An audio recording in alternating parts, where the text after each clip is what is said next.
जब इंसान की उम्मीदें उसकी तवक्कुआत के मुताबिक पूरी नहीं होती, जिसके नतीजे में उसकी शख्सियत बिखर जाती है नूरीन, और वो ज़हनी स्टेज की उस हालत पर पहुंच जाता है जहां आज तुम खड़ी हो। फैसला करने के बावजूद पता नहीं मुझे सुकून क्यों नहीं मिल रहा। एक अजीब सी बेचैनी है, दिलो दिमाग में एक कश्मकश चल रही है। मेरी समझ में नहीं आता कि मैं क्या करूं और क्या ना करूं। तुमने सरफराज को तौसीफ पर तरजीह देकर एक प्रैक्टिकल फैसला किया था। तुम्हें सब कुछ मिल गया सिवाय ज़हनी सुकून और सच्ची खुशी के। तब तुमने अपने दिमाग की मानी थी ना, मगर अब तुम तौसीफ को अपनी ज़िंदगी में शामिल करके अपने दिल की मानने जा रही हो। बट माय डियर फ्रेंड, ऐसा सब कुछ नहीं होगा जैसा तुम चाह रही हो। एक बार सोच लो, सिर्फ एक बार। तुम तौसीफ की खातिर अपना सब कुछ छोड़ने जा रही हो, अपनी औलाद, स्टेटस, दौलत, सब कुछ। लेकिन वो तुम्हारी खातिर क्या छोड़ रहा है? खुद से सवाल करो और ईमानदारी से उसका जवाब तलाश करो। Thank you.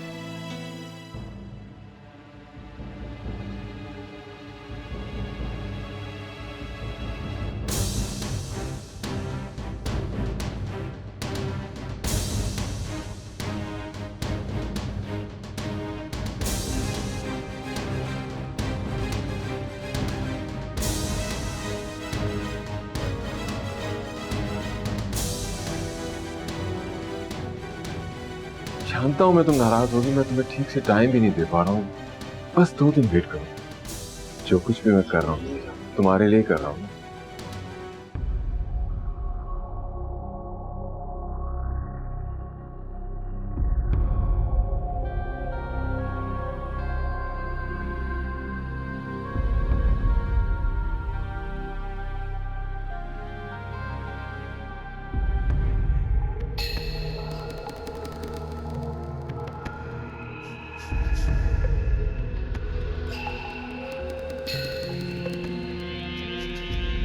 ये क्या है? ये डिवोर्स के पेपर्स हैं। आई होप आप वक्त ज़ाया किए बगैर इन्हें साइन कर देंगे, क्योंकि मेरे पास वक्त बहुत कम है।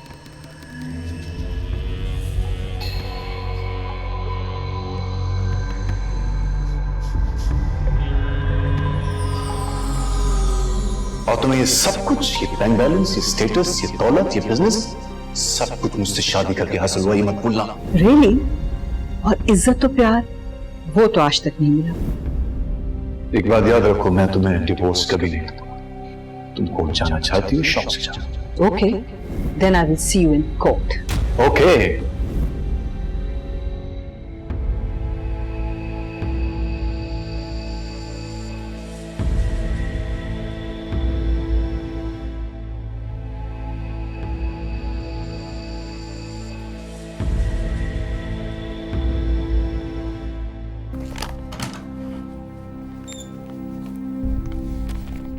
बेगम साहब ने दस्तखत कर दिए, कह रहे हैं आप भी दस्तखत कर दें।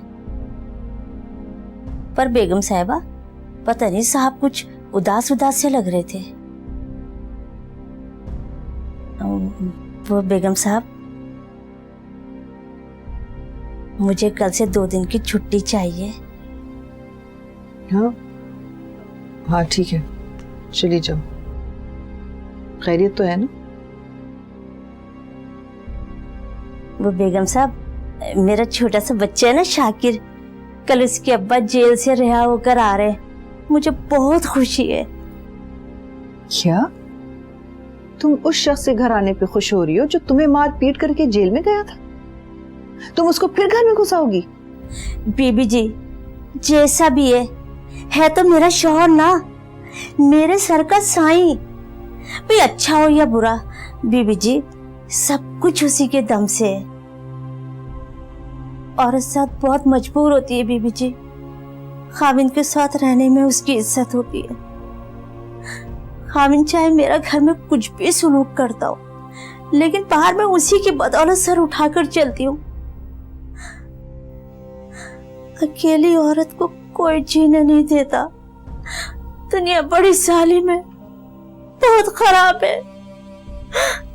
किस तरह तलाक गुजारती है अपना वक्त, कोई नहीं रहने देता उसको बेगम साहब। मैं देख चुकी हूँ ऐसा टाइम, ऐसा वक्त।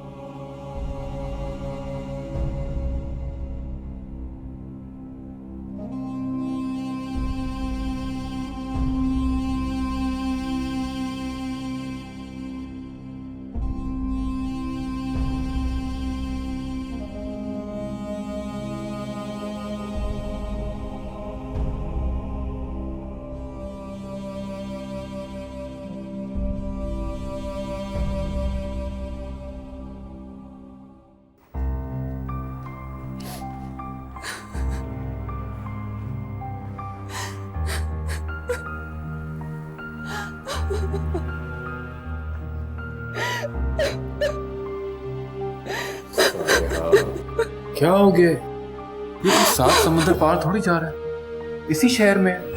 तुम जब चाहो इससे मिलने के लिए जा सकती हो। अच्छा तुम ऐसा करो, उसके साथ ही चली जाओ। जब ये दोनों सेट हो जाएं तो तुम वापस आ जाना। अब तो 2 घर हैं तुम्हारे, 2 बेटों की माँ हो तुम। इसी बात का तो डर है, जब बेटों के घर बढ़ जाते हैं तो वालिदैन का कोई ठिकाना नहीं रहता।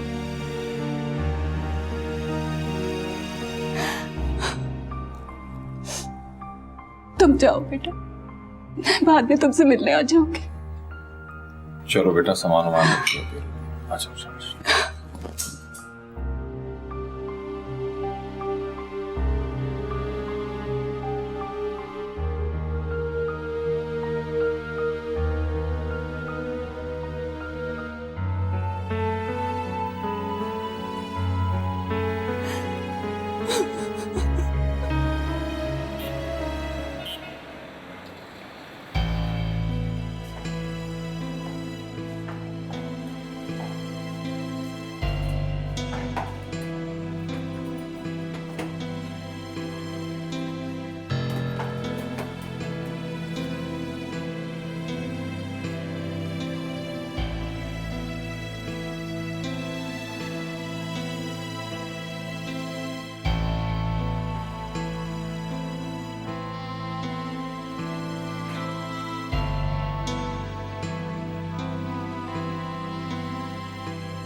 ये हमारा फ्लैट है क्या?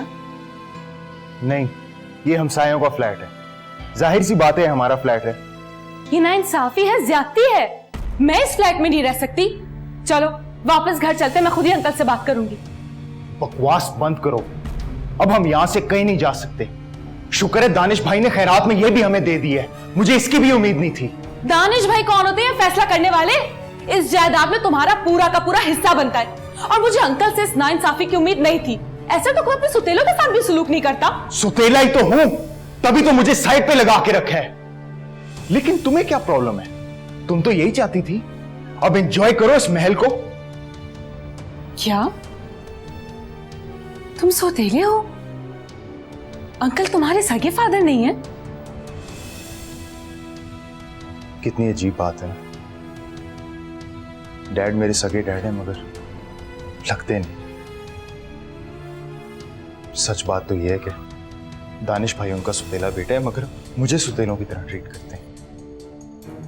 वो घर, वो गाड़ियां, वो ऐशो आराम सब दानिश भाई का है। मेरे डैड तो अपना खर्चा भी पूरा नहीं कर सकते, मुझे क्या जायदाद देंगे। हम दोनों बाप बेटा सारी जिंदगी खैरात पर चलते रहे, दानिश भाई की खैरात पर।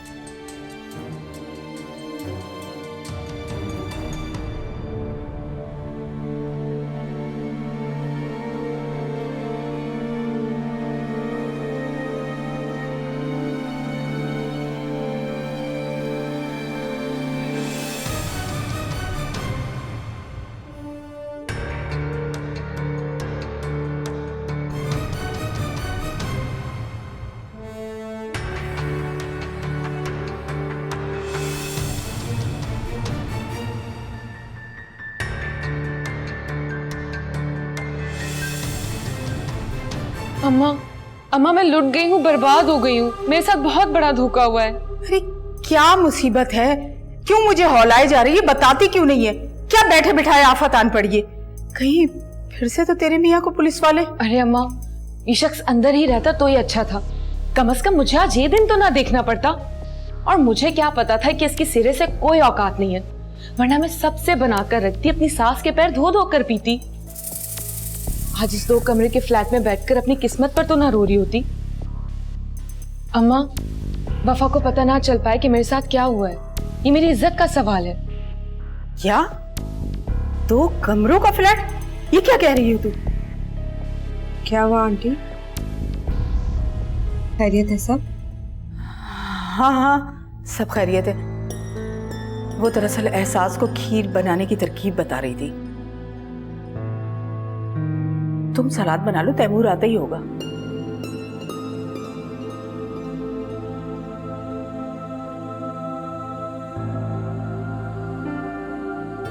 बड़ी मेसनी है ये, इसका ध्यान इधर ही लगा रहता है। अम्मा, मैं तो किसी को मुंह दिखाने के काबिल नहीं रही।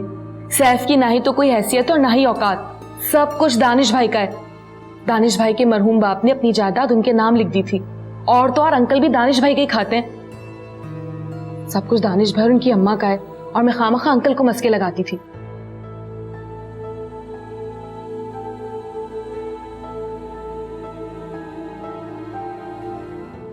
एक बार सोच लो, सिर्फ एक बार, तुम तौसीफ की खातिर अपना सब कुछ छोड़ने जा रही हो, अपनी औलाद, स्टेटस, दौलत, सब कुछ। लेकिन वो तुम्हारी खातिर क्या छोड़ रहा है? खुद से सवाल करो और ईमानदारी से उसका जवाब तलाश करो। तुम्हें सब कुछ मिल गया सिवाय ज़हनी सुकून और सच्ची खुशी के। तब तुमने अपने दिमाग की मानी थी ना, मगर अब तुम तौसीफ को अपनी ज़िंदगी में शामिल करके अपने दिल की मानने जा रही हो। बट माय डियर फ्रेंड, ऐसा सब कुछ नहीं होगा जैसा तुम चाह रही हो। एक बार सोच लो, सिर्फ एक बार। औरत साथ बहुत मजबूर होती है बीबी जी। खाविंद के साथ रहने में उसकी इज्जत होती है। खाविंद चाहे मेरा घर में कुछ भी सुलूक करता हो, लेकिन बाहर मैं उसी की बदौलत सर उठाकर चलती हूँ।